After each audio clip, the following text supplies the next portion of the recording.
Kalau dia nggak punya rasa aman, dia gelisah. Kalau dia gelisah, dia akan jadi liar. Anjing aja perlu rasa aman kok, saudara. Betul nggak? Anjing bisa tahu kita marah atau tidak pada mereka. Anjing tahu. Karena anjing penciumannya tajam. Orang marah itu adrenalinnya tinggi. Adrenalin itu satu zat kimia dalam darah kita. Kalau kita lagi emosi, lagi tegang, dia keluar. Maka itu kenapa kalau maling anjing bisa langsung saya tahu. Karena maling itu tegang.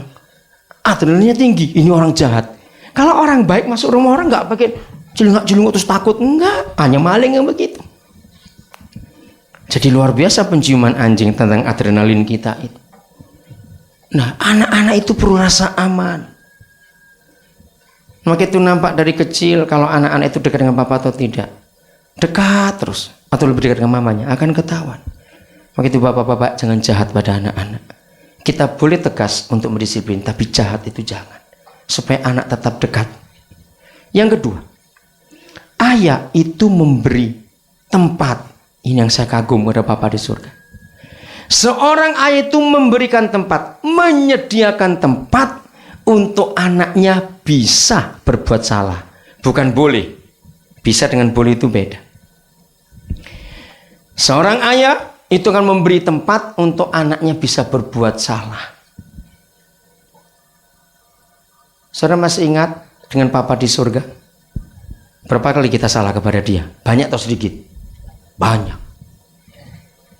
Tapi karena dia menyediakan tempat untuk saya, untuk saudara bisa bersalah. Kapan saja kita datang, kita nggak takut. Nah, Papa di dunia harus seperti Papa di surga. Ingat tadi Mazmur 103:13, sama seperti Bapak sayang kepada anak-anak.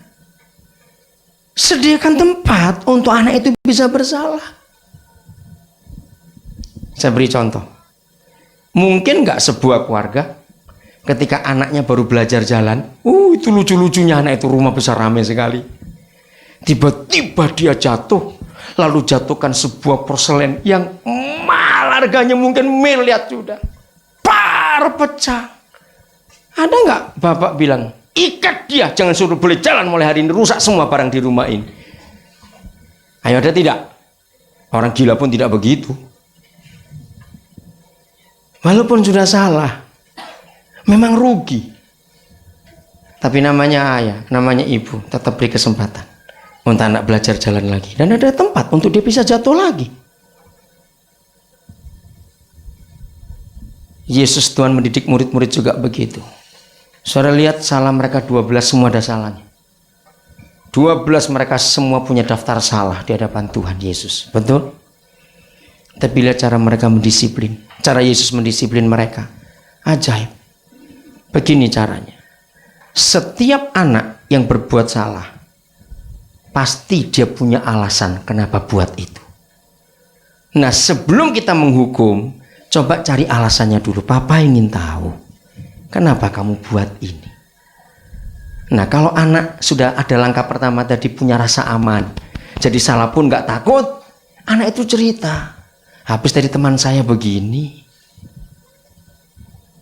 Oh, kalau itu alasannya, Papa akan ajari kamu. Begini. Jadi anak itu lega. Kalau dua cara ini ada, maka sampai kapanpun anak nggak akan hilang dari kita. Karena dia punya tempat aman untuk dia berlindung, untuk dia ngomong sesuatu. Amin, saudara. Disiplin harus berjalan. Didikan harus berjalan. Tidak bisa tidak. Yang ketiga, ayah itu mendorong anaknya untuk berkreasi, untuk berkreativitas. Didorong. Nah, inilah yang Paulus katakan kepada jemaat di Korintus. Kamu punya guru-guru hebat, kamu punya pengajar-pengajar Alkitab yang hebat. Tapi ternyata kamu nggak punya banyak bapak. Apa yang dikatakan oleh Pak Victor tadi, itu yang ada dalam hati saya. Apa bedanya papa dengan papa adik? Sama-sama papanya ini, tapi beda. Saya beri ilustrasi.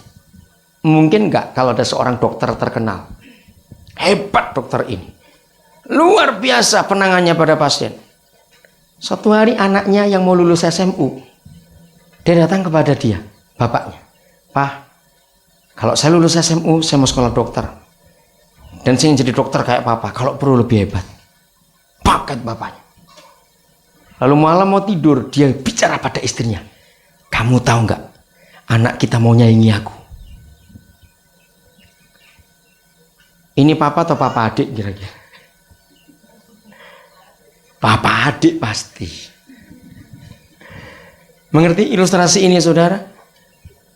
Nah, tanpa gereja sadari, banyak pemimpin membunuh pemimpin.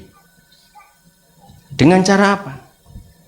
Ketika ada anak muda di gereja kita maju, ketika ada yang praktek, ternyata lebih hebat daripada pemimpinnya. Pemimpin mulai rasa nggak aman. Wah gawat ini. Nah ini papa adik, bukan papa benar. Kalau papa dia akan dorong. Maju kak. Maju. Kalau perlu kamu lebih hebat dari papa. Sungguh banyak pemimpin terbunuh di gereja. Bukan di medan perang. Karena di gereja nggak banyak papa. Nah ini yang iblis buat. Menghancurkan. Mengerikan sekali saudara. Mengerikan sekali. Kalau 3 fungsi papa itu ada, anak-anak kita semua jadi pemimpin-pemimpin hebat. Karena mereka berkreasi. Mereka punya kreativitas, kita suruh kembangkan. Jalan. Kalau toh papa nggak punya uang, papa doakan, papa usahakan. Maju. Sedapat mungkin. Ayo. Oh luar biasa nanti anak-anak itu. Saudara, biarlah dengan bagian ini sungguh-sungguh kita memahami, mengerti betapa hebatnya Tuhan kita. Oh pantas itu yang dia tuliskan. Jadi fungsi papa itu nggak bisa digantikan oleh apapun juga. Saya mau cerita soal memori tadi. Satu hari datang, kira-kira awal 80-an, seorang pemuda yang mau menikah. Saudara, saya bersyukur kepada Tuhan sejak saya masih pemuda. Saya sudah menangani konseling pernikahan. Saya nggak tahu kenapa Tuhan berikan kepercayaan itu. Nah ketika anak muda ini datang, tapi saya takut nanti kalau saya menikah saya bunuh istri saya. Loh, tadi kamu bilang kamu belum menikah. Istri siapa yang kamu bunuh? Ya istri saya. Loh, kenapa? Saya heran sekali. Saya pikir anak ini gak waras atau bagaimana.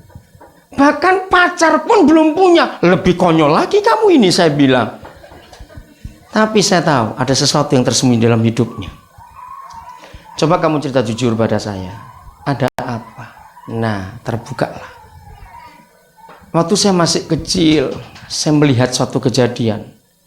Ibu saya bertengkar dengan bapak saya. Dalam emosi ibu saya ambil pisau dapur. Dan dia mau tusuk bapak saya. Tapi bapak saya menghindar. Dan pisau itu nancap di kusen pintu kamar mereka. Dan tiap kali saya masuk keluar kamar mereka, saya ingin pegang bekas pisau. Tapi saya belum nyampe. Loh kamu umur berapa? Saya belum tahu. Saya lupa, nggak ingat. Wah buat saya menarik.